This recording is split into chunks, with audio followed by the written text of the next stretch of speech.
Hey everyone. So today's chapter on the Success by Design, your comprehensive planning guide for all types of enterprises series. I am giving short videos so that you can dive in. I highly recommend that you get the book, subscribe to our Facebook channel, Success by Design Biz, go to our website, successbydesign.biz, BIZ, to access free worksheets, as well as go to our YouTube channel to be able to watch all of the videos which you're seeing now.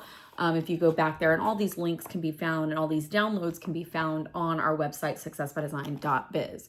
So today's chapter we're going to be covering is chapter 3. And while I'm going to give some insights and some background on what we are talking about with chapter 3, remember that you need to reference the worksheets, but the best way for you to get the information that you need and all of the details, as well as the way to do this or to implement this for your own self for business plan writing, is to purchase your copy of the book, Success by Design, your comprehensive planning guide for all types of enterprises, and the companion workbook. The workbook is a fillable workbook. You'll be able to go along and write in your answers, and you can also use the worksheets that are free downloads to be able to type out that information if you want, and then that way you can do it in electronic version. So chapter 3 goes over your market analysis. And so what I have found is oftentimes a business owner, an entrepreneur will develop a product or a service based off of a concept or idea that they have come up with. Maybe it's something that they've thought of and they're like, this is pretty genius, or maybe they've seen a lack in their local community or in their own circle, or maybe they're even their own life.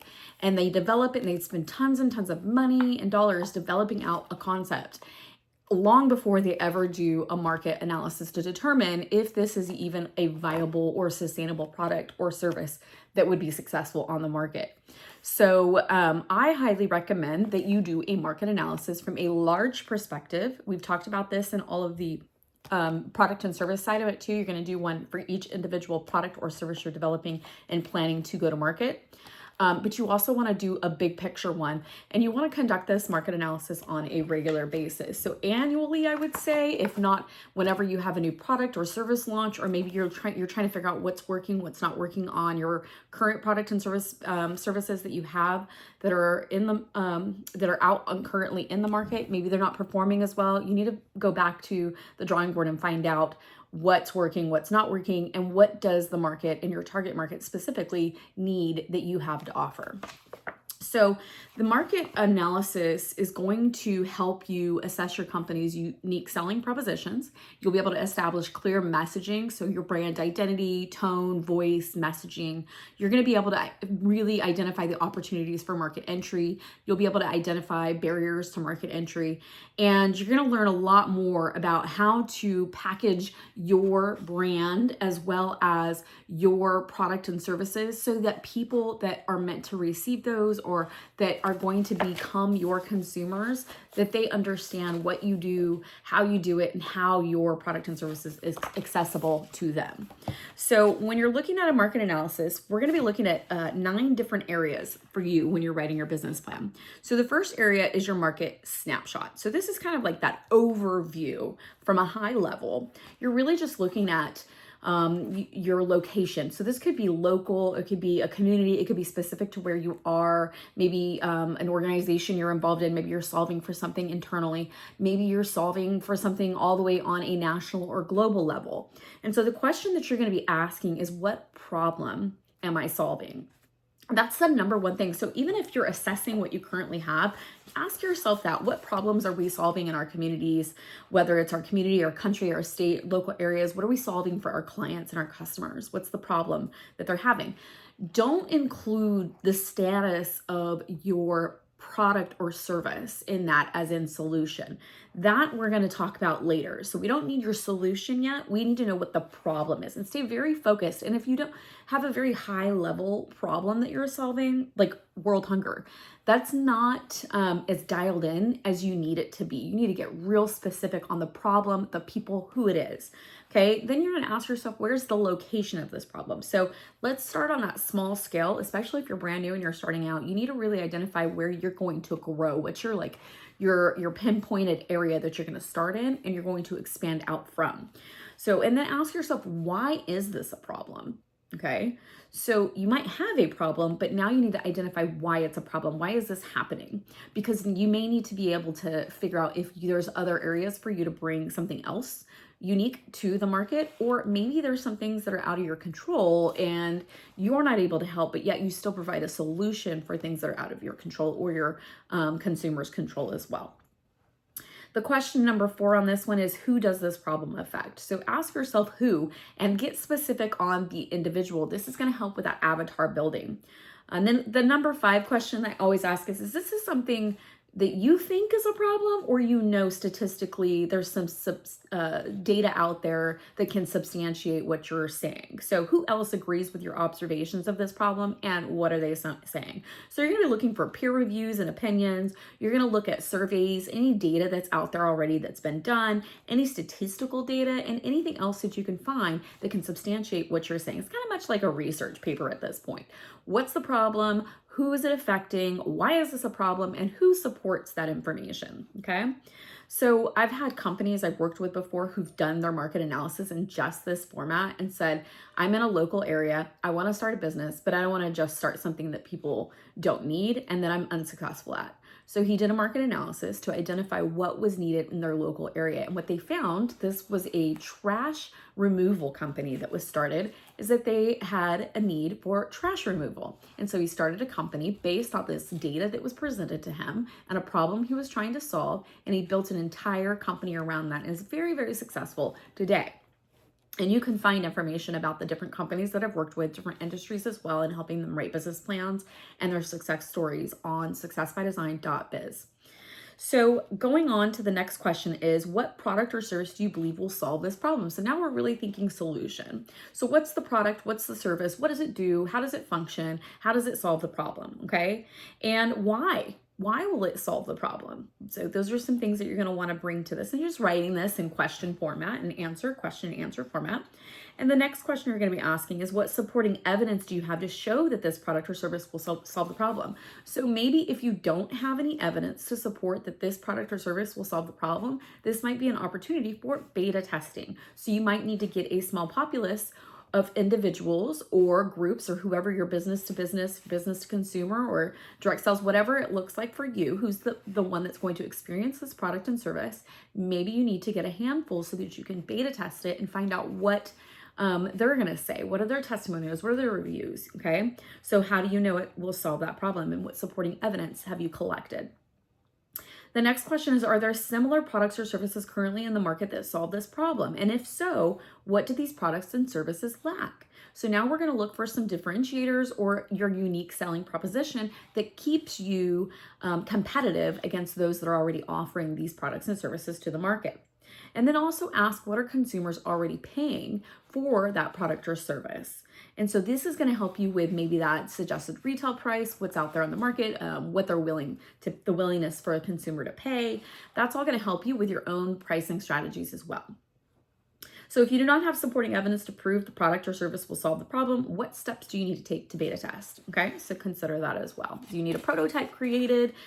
What are those steps do you need to build out your initial beta testing group? So focus groups, what do you need? Okay. All right, so the next thing we're going to look at when we come, actually, let me take a step back. On the Market Snapshot, there is a worksheet specific to your Market Snapshot that is free, downloadable. You just probably have to throw your email address in there. I apologize if that's a nuisance to you, but that helps us to track information that's coming in and be able to provide more content that is important to you. All right, so the next thing that we're going to work on is your market size. So your market size is the total number of transactions specific to your industry that are exchanged between buyers and sellers within your specific market, and uncovers your potential to access that market. So how big is your market? And so this is where it's going to take some data and some research. If you're local, and you work with businesses, and let's say you work with businesses in steel manufacturing, how many businesses are in steel manufacturing in your local area? And what you might find is that you might need to expand your market size based on where your consumers are, or you may need to contract your market size based on being too general, too wide. Okay. So you're going to be asking, what industry are you in? What is the status of your industry? So when we ask what the status of our industry is, it's just kind of looking at the industry as a whole and what's happening. Is it good? Is it positive? Is it neutral? Is it growing? Is it trending? Are there some big things going on? Just what's the feel for what's going on in the status of your industry? And what is the future of your industry? So based on not only your own thoughts and opinions or peers and reviews and periodicals, but what is the world saying or that area saying about where your industry is going for the future? Are schools teaching in these areas? Are companies coming up? Like, you really need to do some research to find out what's trending, because you definitely don't want to find yourself in a situation where what you offer dies out in a year, 2 years, right? You want to be able to be sustainable. So what's the future of your industry? What markets are accessible in your industry? So this is where you're going to be looking. If your industry is in, like I said, steel manufacturing, the next question is, what markets are accessible? Well, maybe you can drill down on specific steel, steel manufacturers. Lost my train of thought there, sorry. And maybe they produce a specific item for a certain thing. So maybe there's several, or maybe you are talking to their suppliers. So who are they? So there's ways to look at the different markets, right? It doesn't mean that you're going to get into all of them. It just means you need to know which ones are accessible, okay? Then you're going to look at each of those markets and ask how large each of those are. So you have a general market, and then you're going to look at the different accessible target markets within that market so that you can identify how large each one is. And of the markets listed, which of the markets are you going to target, right? So which ones are going to be on your radar for the beginning stages? And then based on the size of your target markets, how much do you want to capture? So we kind of look at that in percentage. You say my market is about, I don't know, let's say I've got 50,000 consumers at this level for the price point that I'm trying to get within this time period. I want to capture at least 80% of that. Well, then now we got to put a really strategic game plan in place. And we also have to analyze what our competition looks like and current market share. So the next area, again, going back real quick, market size. There are worksheets and templates for you to download. Don't forget, get the book. But those questions are going to help you to identify the size of the market that you're looking to enter into. The next component is your market value. So market value is basically the willingness to pay, and it refers to the investment amount the buyers, so your consumers, are willing to give in exchange for the goods and services that you are giving them. So how much are they willing to pay? So some questions that you can look at is kind of considering the low end and the high end to give you a scale. So if what you offer, the lowest level quality or the least expensive that a consumer will pay, we want to know what that price point is and write that down. And then we're going to look at the highest. What's the highest level quality, all the bells and whistles, and the most that somebody would pay. And you can research to find this information or use ChatGPT as well. AI has great information on being able to research the web very quickly without you having to do all that data digging, or mining. Number 3 question is, what factors contribute to these pricing? So it's important for you to understand what are the influences that are going to make that price range shift up and down, okay? That information is going to help you identify your potential market value. So right now you might see that what's on the market is a suggested retail price or something that you might be like, okay, that's a good number, but you can also reflect and see what the highest paying was trending or in the lowest, because you might have a range that you can work on and adding some other things that's going to help you with other and future product and service development and quality control. All right, so check out that worksheet on market value to get some of those things written down for yourself.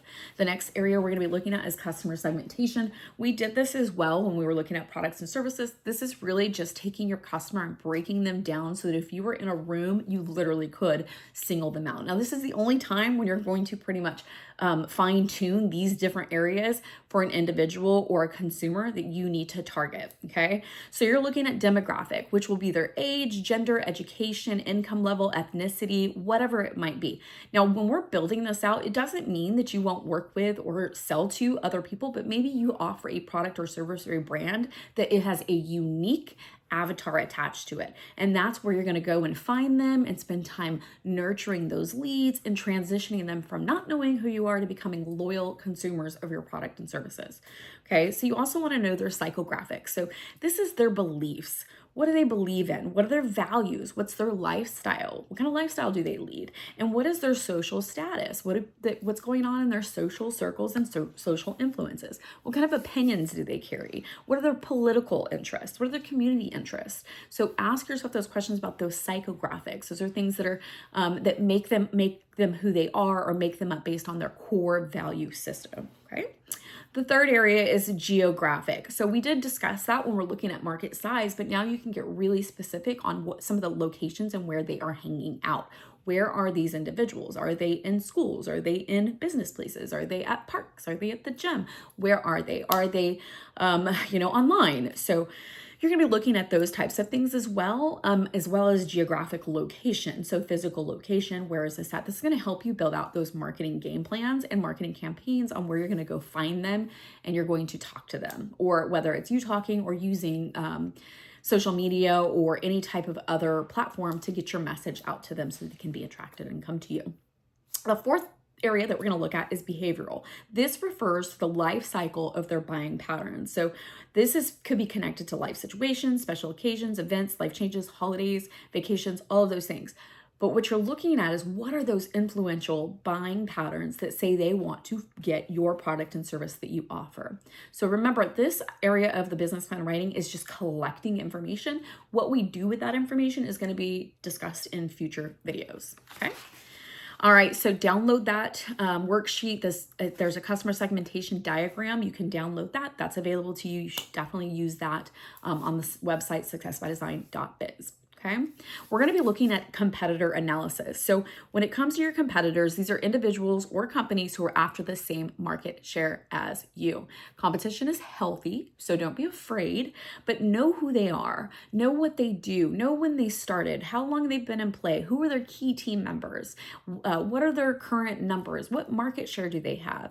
So if you refer to I think we talk about a SWOT analysis in earlier videos for chapter 1. Refer to that too. If you use that SWOT analysis framework for your competitors, that will help you to kind of find out what the differentiations are and some of the things that you need to bring to the market that they may not, that can keep you in a competitive advantage. Okay. So you can download that worksheet as well. And the next piece we're going to be looking at is opportunities for market entry. So in this case, there are 4 types of market entry we're going to be looking at. Okay, and the first one is called market penetration. This is when you're going to enter into a market with your product or service that has a high demand already. So what's out there that people already want, right? So you can enter the market because what you offer is already a good or service that's desired by the consumers, okay? Then you have a market development. This is an opportunity for you to develop a market for a product or service. This is sometimes maybe what the tech space might do. They might see that concept of they have a technology that was created, but they may not have exact market, but they know the technology based on data is needed. So now they're going to go develop the market specific to that, okay? So the market may not exist for it yet, so you're going to have to figure out how to educate, bring that information out there. So that's a whole nother campaign that you would build, which we discuss in future chapters. The third idea on opportunities for market entry is product development. So this is where you can actually see a need or solve a problem in the market by developing a product or service that is needed. So you've got to identify which of these market entries are going to work the best for you. And then the fourth one is diversification. So this is when you offer products and services that are not in your current market or not a type of product or service you would currently offer in your industry. So now you're going to diversify. Maybe you're tapping into different markets that are not normally what you would do, okay? So there's a lot of questions specific to that. Again, I recommend that you get the book because there's more detail on how to assess what area or consider what areas you need to step into for market entry. All right, the next area we're going to be looking at is barriers to market entry. So there's 3 major barriers to market entry to consider when identifying the potential for failure within a product or service launch, okay? These 3 include natural barriers. So natural barriers exist when the market has a company, product, or service that is already dominating the market share. They can offer the same product and service to your ideal consumer at a lower rate or have more resources to monopolize the market. Unfortunately, it happens a lot. So you see a lot of those younger, smaller companies, they don't have the personnel or the resources or the financial capital to push out that product or service. And so they will get eaten alive by the big box stores or competitors. So it's unfortunate, but it's natural. Then you have what's called artificial barriers. So this is when competitors are using strategies that are preventing others from entering into the market.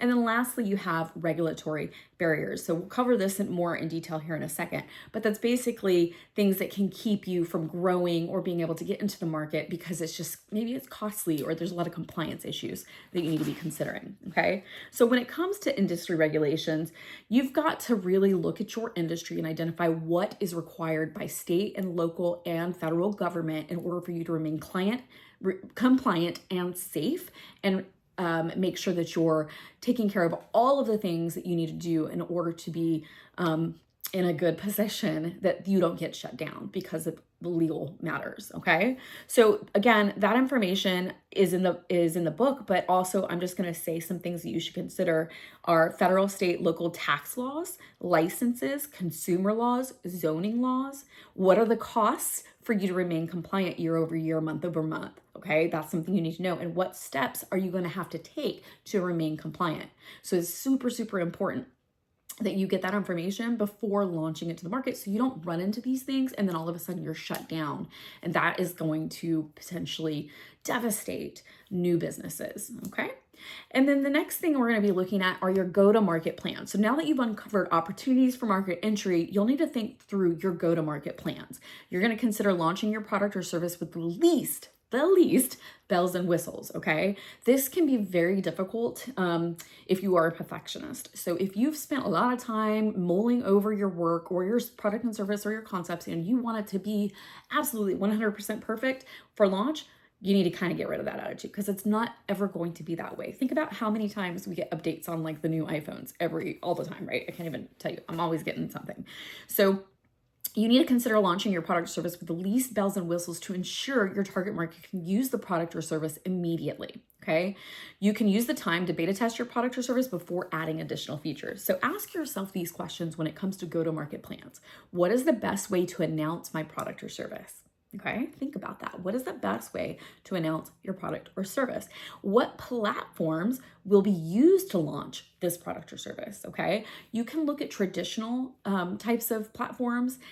You can also look at non-traditional, and then you can also look at how things are very widespread through the internet, right? We have our social platforms. All of those things are available now too. Maybe it's just the old school going and networking, knocking on doors, calling people, whatever that might be. What is the best platform for you? And then the third question is, what type of media will be required to reach my audience? So this is all going to help you identify those campaigns we're going to be looking at, and it also gets you prepared to consider what the cost that you're going to incur are regarding marketing your business, your products, and your services, okay? So most businesses start with creating a website or social media channels before investing time and money into these areas. List the initial cost in your planning process and add them to your financial projections. So do you need a website? Maybe. I don't know. You really need to think about that. Just because everyone else is doing it doesn't mean you need to get it set up. Do I recommend that if you've got a business name and you've already registered and you've taken that step, that you also purchase those handles, whether it's the website or you secure them social media handles? Yes, have them in your back pocket, but I wouldn't invest a lot into getting them up and off the ground until you're very clear on your marketing campaigns, the messaging, and what your foundational plans look like moving forward. All right, you guys, that has been your insights on what to do with your market analysis. Inside the book, we go over a lot of data research suggestions and additional resources. You can see right here, it's a list of different resources, websites, and places to go to get data. So you're not just going on Google and randomly searching. These are actual companies who get all of the surveys, they do research, and they are constantly collecting information, and they're coming up with this data so that we know what to do as business owners as well as consumers. All right, again, go to other videos to get more information on how to write your comprehensive business plan, as well as to get all of the worksheets and the downloads. If you have any questions, please feel free to reach out. You can find all of my handles and all of the information about what we do and what we offer on successbydesign.biz. Thanks so much and have a great day.